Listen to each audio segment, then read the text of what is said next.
ಕೊಡಗು ಧ್ವನಿ digital media. ಇದು ಕೊಡಗಿನ ನಂಬರ್ 1 ಯೂಟ್ಯೂಬ್ ಚಾನಲ್. ಸೈನಿಕನ ಮನೆಯನ್ನೇ ದೋಚಿದ ಖದೀಮರು. ಹಾತೂರು ಗ್ರಾಮದಲ್ಲಿ ಕಳ್ಳರ ಕರಾಮತ್ತು. ಒಂಟಿ ಮನೆಗಳೇ ಇವರ ಟಾರ್ಗೆಟ್.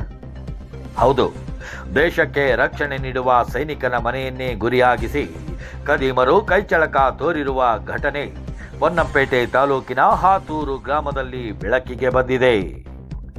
ಪೊನ್ನಂಪೇಟೆ ತಾಲೂಕಿನ ಹಾತೂರು ಗ್ರಾಮದ ಮಾಜಿ ಸೈನಿಕರಾದ ಕೊಂಗೆಪಂಡ ಜಯ ಮೊಣ್ಣಪ್ಪ ಅವರಿಗೆ ಸೇರಿದ ಒಂಟಿ ಮನೆಗೆ ಕಳ್ಳರು ಕನ್ನ ಹಾಕಿದ್ದಾರೆ. ಮನೆಯಲ್ಲಿ ಯಾರೂ ಇಲ್ಲದಿರುವುದನ್ನು ಖಚಿತಪಡಿಸಿಕೊಂಡ ಖದೀಮರ ತಂಡ ರಾತ್ರಿಯ ಕತ್ತಲಲ್ಲಿ ಮನೆಯ ಮುಂಭಾಗದ ಬಾಗಿಲನ್ನ ಕಬ್ಬಿಣದ ಸಲಾಕೆಯಿಂದ ಮುರಿದು ಒಳನುಗ್ಗಿದೆ. ಮನೆಯ ಮಾಲೀಕರಾದ ಜಯ ಮೊಣ್ಣಪ್ಪ ಅವರು ಬೆಂಗಳೂರಿನಲ್ಲಿ ಖಾಸಗಿ ಉದ್ಯೋಗದಲ್ಲಿದ್ದು ಆಗಾಗ್ಗೆ ಊರಿಗೆ ಬಂದು ಹೋಗ್ತಾ ಇದ್ರು. ಇದನ್ನೇ ಅವಕಾಶವಾಗಿ ಬಳಸಿಕೊಂಡ ಕಳ್ಳರು ಸಖತ್ ಸ್ಕೆಚ್ ಹಾಕಿ ಮನೆಯಲ್ಲಿದ್ದ ಚಿನ್ನಾಭರಣ, ನಗದು ಹಾಗೂ ಇತರೆ ಬೆಲೆ ಬಾಳುವ ವಸ್ತುಗಳನ್ನು ದೋಚಿ ಪರಾರಿಯಾಗಿದ್ದಾರೆ. ಘಟನೆ ಬೆಳಕಿಗೆ ಬರುತ್ತಿದ್ದಂತೆ ಸ್ಥಳಕ್ಕೆ ದೌಡಾಯಿಸಿದ ಗೋಣಿಕೊಪ್ಪ ಪೊಲೀಸರು ಮಹಜರು ನಡೆಸಿದ್ದಾರೆ. ಕಳ್ಳನ ಬಂಧನಕ್ಕಾಗಿ ಬಲೆ ಬೀಸಿದ್ದಾರೆ.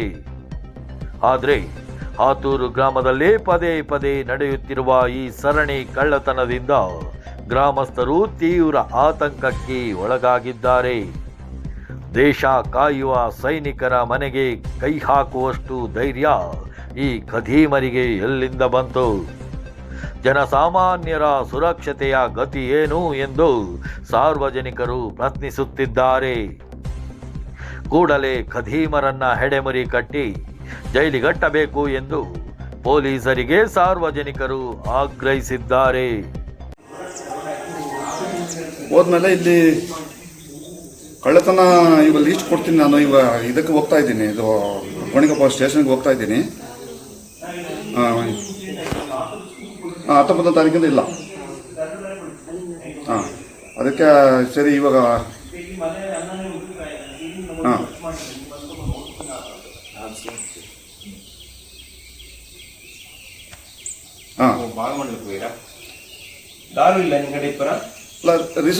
ರೀಸೆಂಟ್ ಆಗಿರೋದು ಅದೇ ಮೈಸೂರಿನಲ್ಲಿ ಹಿಡ್ಕೊಂಡ್ರಲ್ಲ ಅವರು ಇನ್ನೊಬ್ಬರು. ಓಕೆ,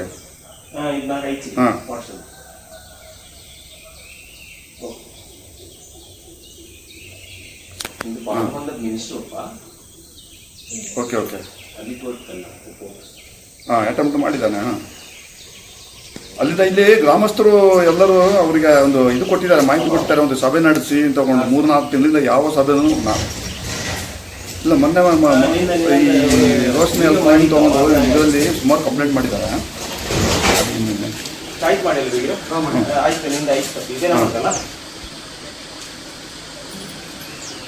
ಓಕೆ, ಇದು ಪ್ರಸಾರ ಮಾಡಿ ಸರ್. ಇನ್ಸ್ಪೆಕ್ಟರ್ ಅಲ್ಲ, ಪೊಲೀಸ್ ಸ್ಟೇಷನ್ಗೆ ಇವಾಗ ಅಲ್ಲಿ ಬರಕ್ಕೆ ಹೇಳಿದ್ರಲ್ಲ ನಿನ್ನೆ ಇನ್ಸ್ಪೆಕ್ಟರ್. ಆಯ್ತು ಇನ್ಸ್ಪೆಕ್ಟರ್ ಬೇಕು ಮಾಡ್ತೀನಿ. ಒಂದು ಎಕ್ಸ್ ಆರ್ಮಿ. ನಾನು ಎಕ್ಸ್ ಆರ್ಮಿ ಅಂತಂದರೆ ಇಲ್ಲಿ ಬಿಟ್ಟು ಬಂದು 23 ವರ್ಷ ಆಯಿತು. ಅದು ನನಗೊಂದು ಫೀಲಿಂಗ್, ಇಷ್ಟೊಂದು ದೊಡ್ಡ ಊರಲ್ಲಿ ನನಗೇನು ಅರ್ಥ ಆಗ್ತಾ ಇಲ್ಲ. ಎಷ್ಟೋ ಇಲ್ಲಿ ಒತ್ತಡ ಏರಿದ್ದೀವಿ, ಪೊಲೀಸ್ ಸ್ಟೇಷನ್ಲಿ ಒತ್ತಡ ಏರಿದ್ದೀವಿ, ಯಾವುದೊಂದು ಇಲ್ಲಿ ನಡೆದಿಲ್ಲ. ಯಾವುದೊಂದು ನಮ್ಮ ಈ ರೋಡಲ್ಲಿ ಆದರೆ ಯಾರನ್ನ ಕಂಡು ಹಿಡ್ಕೊಂಡು ಕೂಡ ಅವ್ರನ್ನ ಬಿಡ್ತಾರೋ ನಮಗೆ ಗೊತ್ತಿಲ್ಲ. ಇದಕ್ಕಿಂತ ಮೊದಲು ಕಳ್ಳತನ ಆಗಿದೆ, ಅವ್ರನ್ನ ಕೂಡ ಸ್ಟೇಷನ್ಗೂ ಕರ್ಕೊಂಡು ಹೋಗಿಲ್ಲ, ಗೊತ್ತಿಲ್ಲ ಏನಂತ ಗೊತ್ತಿಲ್ಲ. ಇನ್ನು ಮುಂದೆ ಆದರೂ ನಾನು ಹೇಳೋವಂಥದ್ದು ಅಂತಂದರೆ ಇವಾಗ ನಮ್ಮದು ಆಗಿದೆ, ಅದು ನೆಕ್ಸ್ಟ್ ಸ್ಟೆಪ್ ತಗೊಳ್ಳೋದು ನಿಮ್ಮ ಕೈಯಲ್ಲಿದೆ. ಆದರೆ ಇವಾಗ ಪ್ರೆಸೆಂಟ್ ಆಗಿರೋದನ್ನ ನೀವು ಮರೆಮಾಚಕ್ಕೆ ನೋಡಬೇಡಿ. ಯಾಕಂದರೆ ನಾಳೆ ಸತ್ತೋದ್ಮೇಲೆ ಹೆಣ ತಗೊಂಡು ಹೋದ್ಮೇಲೆ ನೀವು ರೆಡಿ ಮಾಡ್ತೀರಾ ಇದನ್ನೆಲ್ಲ. ಇವಾಗಲೇ ಮಾಡಬೇಕು ನೀವು. ನಮಗೂ ಡ್ಯೂಟಿ ಮಾಡಿ ಬಂದು ನಮಗೂ ಗೊತ್ತಿರುತ್ತೆ. ನಾವು ಸೆಕ್ಯೂರಿಟಿ ಕೆಲಸ ಮಾಡೋದು ಬೆಂಗಳೂರಲ್ಲಿ. ನಾವು ಸುಮ್ಮನೆ ಪುಕ್ಷಟ ಯಾರು ಇದು ಮಾಡಲ್ಲ, ಯಾರು ಒಬ್ಲೇಜ್ ಮಾಡಲ್ಲ. ಅದಕ್ಕಾಗಿ ಊರಿನವರಿಗೂ ನಾನು ಬಂದು ಇಲ್ಲಿ ಎಲ್ಲರಿಗೂ ನಾನು ಒಂದು ಕಂಪ್ಲೇಂಟ್ ಕೊಡ್ತೀನಿ. ಇಲ್ಲಿ ಸಹಕರಿಸಬೇಕು ಅಂತ ತಗೊಂಡು ಗೋಣಿಕೊಪ್ಪ ಪೊಲೀಸ್ ಸ್ಟೇಷನ್ಗೂ ನಾನು ಮನವಿ ಮಾಡ್ತೀನಿ. ಇನ್ನು ನಾನು ಹೆಚ್ಚಿಗೆ ಮಾತಾಡೋದಂತಂದರೆ ಈ ದುಃಖದಲ್ಲಿ ನಾನು ಮಾತಾಡೋಕ್ಕೆ ಎಷ್ಟು ಏನೆಲ್ಲ ಐಟಮ್ ಹೋಗಿರ್ಬೋದು ನಿಮ್ಮ ಮೇಲೆ? ಐಟಮ್ಸ್ ಅಂತಂದ್ರೆ ಒಂದು ಪೀಚಕತ್ತಿ ಹೋಗಿದೆ, ಮತ್ತು 2 ದೀಪ ಬೆಳ್ಳಿದು, ಕುಂಕುಮ ಬಟ್ಲು 2 ಹೋಗಿದೆ, ಚಿಕ್ಕದೆ, ಮತ್ತು 2 ಬಳೆ, 12 ಗ್ರಾಮದ 2 ಬಳೆ, 4 ಕಾಯಿನು, 2 ಗ್ರಾಮದು 4 ಕಾಯಿನು, ಮತ್ತು ನಾನು ಮಡಗಿದ್ದ ಒಂದು 6,000 ರೂಪಾಯಿ. ಮಿಸ್ಸಸ್ ಒಂದು ಜಾಗದಲ್ಲಿ 3,000, ಇನ್ನೊಂದು ಜಾಗದಲ್ಲಿ 3,000 ಚಿಲ್ಲರೆ ಮಡಗಿದ್ರು. ನನ್ನ ಮಗಳು ಮದುವೆ ಆಗಿ ಹೋಗಿದ್ದಾಳೆ, ಅವಳು ಬಂದಾಗ 100, 200 ಇಟ್ಟು ಅವ್ರದ್ದು ಒಂದು 3,600, 4,000 ಅಂತ ಹೇಳಿದ್ದಾರೆ. ಅಷ್ಟು ಗೊತ್ತಿದೆ ಪಾಪ ಅಂತ ಅವಳು ಹೇಳ್ತಾ ಇದ್ದಾಳೆ. ಮತ್ತು ನಮ್ಮ ದೀಪದ ರೂಮಲ್ಲಿ ಅಲ್ಲಿ ಬಹುಶಃ ಒಂದು 1,000 ರೂಪಾಯಿ 2,000 ರೂಪಾಯಿ ಇದ್ದಿರ್ಬೋದು. ಆ ಡಬ್ಬದಲ್ಲಿ ಹಾಕಿ ಮಡಗಿದ್ದವು ನಾವು, ಸೋಮವಾರ ಹಾಕಿ ಮಡಗಿರೋದು, ಅದು ಹೋಗಿದೆ. ಮತ್ತು ನಾನು ಇವಾಗ ಮದುವೆ ಆಗಿದೆ ಅಂತ ತಗೊಂಡು ಬೇರೆಯವರಿಗೆ ಸಾಲ ಕೇಳ್ಕೊಂಡಿದ್ದೆ, ಸ್ವಲ್ಪ 2 ಕೇಸ್ಗೆ ಇದು ರಮ್ಮು. ಅದರಲ್ಲಿ ಸರಿ ಇವತ್ತು ಅವನು ಮೊನ್ನೆ ತಗೊಂಡೋಗ್ತಾ ಇದ್ದ, ಆದರೆ ನೋಡಿದ್ರೆ ಅದನ್ನು ತಗೊಂಡೋಗಿದ್ದಾರೆ. ಸ್ವಲ್ಪ ಡಿಸೈನ್ ಬಾಟಲ್ ಇದೆ ಅಂತ ತಗೊಂಡು ಅದನ್ನು ತಗೊಂಡೋಗಿದ್ದಾರೆ. ಬೇರೆ ಅಂಥದ್ದೇನು ತೋಟ ಮತ್ತು ಗನ್ ಇಲ್ಲಿರಲಿಲ್ಲ, ನಾ ಬೆಂಗಳೂರಲ್ಲಿ ಮಾಡ್ಕೊಂಡಿದ್ದೀನಿ, ಅಲ್ಲಿದ್ದೀನಿ ತಗೊಂಡು. ಆಲ್ ಕರ್ನಾಟಕ ಲೈಸೆನ್ಸ್ ಇದೆ ಅಂತ. ಮತ್ತು ತೋಟ ತಗೊಂಡೋಗಿದ್ದಾರೆ, 3 ಬಾಕ್ಸ್ ತೋಟ, 10 30 ಪ್ಲಸ್ ಇಲ್ಲಿ ಹಾಲಲ್ಲಿರೋದು 2 ಗಣಪತಿ ಒಂದು ಫೋಟೋ ಇದೆ, ಅದರ ಹಿಂದ್ಗಡೆ 3 ಮಡಗಿದೆ, ಎಮರ್ಜೆನ್ಸಿ ಇರಲಿ ಅಂತ ಅದನ್ನೂ ತಗೊಂಡೋಗಿದ್ದಾರೆ.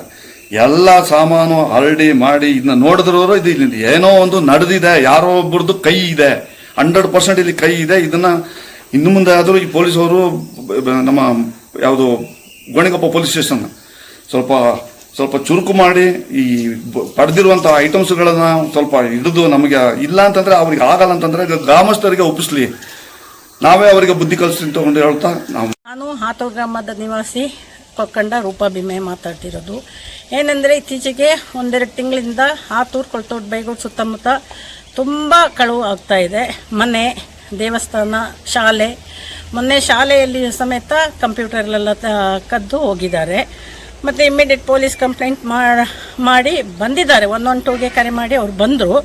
ಬರೋಷ್ಟರಲ್ಲಿ ನಮ್ಮ ಗೇಟ್ ಒಳಗೆ ನಾವು ಇಲ್ಲಿಂದ ಹೊರಗಡೆ ಹೋಗಿ ಬರಬೇಕಾದ್ರೆ ರಾತ್ರಿ 11ವರೆಗೆ ಗೇಟ್ ಒಳಗೆ ನುಗ್ಗಿ ನಾವು ಹಿಡಿಲಿಕ್ಕೆ ಹೋಗುವಾಗ ತೋಟದೊಳಗಡೆ ಹೋಗಿ ತಪ್ಪಿಸ್ಕೊಂಡ ಕಳ್ಳ.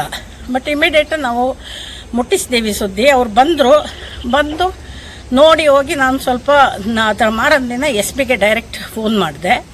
ಆಗ SP ಅವರು ಹೇಳಿದ್ರು ಗೊತ್ತಾಗಿದೆ, ನೆನ್ನೆ ಆ್ಯಕ್ಷನ್ ತಗೊಳ್ತೀವಿ ಅಂತೇಳಿ. ಇದುವರೆಗೆ 2-3 ದಿನ ಪೊಲೀಸರು ನಮ್ಮ ಮನೆಗೆ 3-4 ಸಲ ಡೈಲಿ ಬಂದರು. ಬಟ್ ಬಂದು ಅವ್ರು ಏನು ಮಾಡಿದ್ದಾರೆ, ಅದಕ್ಕೆ ಪ್ರೀವಿಯಸ್ ಕಳ್ಳತನ ಮಾಡಿದ ಒಬ್ಬನ ಹೈಲೈಟ್ ಮಾಡಿ ಪೇಪರಿಗೆ ಹಾಕ್ಸಿದ್ದಾರೆ. ಕಳ್ಳನ ಹಿಡ್ದಿದ್ದೀವಿ, ಮಹಾದೇವರ ದೇವಸ್ಥಾನದ್ದು ಕದ್ದಿದ್ದವನ್ನ ಹಿಡ್ದಿದ್ದೀವಿ ಅಂತ ಹೈಲೈಟ್ ಪೇಪರ್ಲಿ ಮಾಡಿದ್ದಾರೆ. ಬಟ್ ಆ ಕಳ್ಳ ಅಲ್ಲ. ನಿನ್ನೆ ಪುನಃ ಕೊಂಗೇಪಣ್ಣ ಜಯ ಅಂತ ಹೇಳುವವರ ಮನೆಯು ಕಳ್ಳತನ ಆಗಿದೆ. ಪೊಲೀಸರ ಇದು ದಿವ್ಯ ನಿರ್ಲಕ್ಷ್ಯತನ ಅಂತ ಹೇಳಲಿಕ್ಕೆ ನಾನು ಇಷ್ಟಪಡ್ತೀನಿ. ಇನ್ನು ಮುಂದೆ ಇದೇ ಥರ ಕಂಟಿನ್ಯೂ ಆದರೆ ನಾವು ಊರಿನ ಸಮಸ್ತ 3 ಗ್ರಾಮದ ಜನರು ಪೊಲೀಸ್ ಸ್ಟೇಷನ್ ಎದುರುಗಡೆ ನಾವು ಪ್ರೊಟೆಸ್ಟ್ ಮಾಡಲಿಕ್ಕೆ ರೆಡಿಯಾಗಿದ್ದೀವಿ. ದಯವಿಟ್ಟು ಇದೊಂದು ಸಂದೇಶವನ್ನು ನೀವು ದಯವಿಟ್ಟು ತಿಳಿಸಬೇಕಾಗಿ ನಿಮ್ಮಲ್ಲಿ ಕೋರಿಕೊಳ್ತೇನೆ. ಈಗ ಗೋಣಿಕೊಪ್ಪ ಪೊಲೀಸರ ಮುಂದಿರುವುದು ದೊಡ್ಡ ಸವಾಲು. ಕಳ್ಳರು ಯಾವಾಗ ಸಿಕ್ಕಿ ಬೀಳ್ತಾರೆ ಅನ್ನೋದನ್ನ ಕಾದು ನೋಡಬೇಕಿದೆ.